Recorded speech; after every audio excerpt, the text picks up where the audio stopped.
Buzos indonesios exploraban el fondo marino frente a Yakarta el lunes en busca de las cajas negras del Boeing que se estrelló en el mar el sábado, con 62 personas a bordo. Para determinar las causas del accidente, los investigadores necesitan las cajas negras, que contienen grabaciones de voz y datos de vuelo del Boeing 737-500 de Sriwijaya Air, que se estrelló en el mar de Java pocos minutos después de despegar.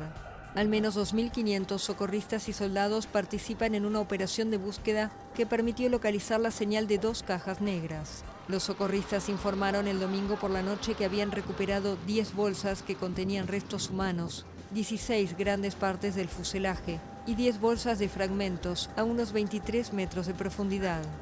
Ahora los investigadores intentarán identificar los restos utilizando muestras de ADN tomadas a familiares.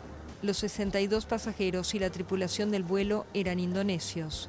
Según investigadores, la tripulación del avión no declaró la emergencia ni informó de problemas técnicos antes de precipitarse en el mar.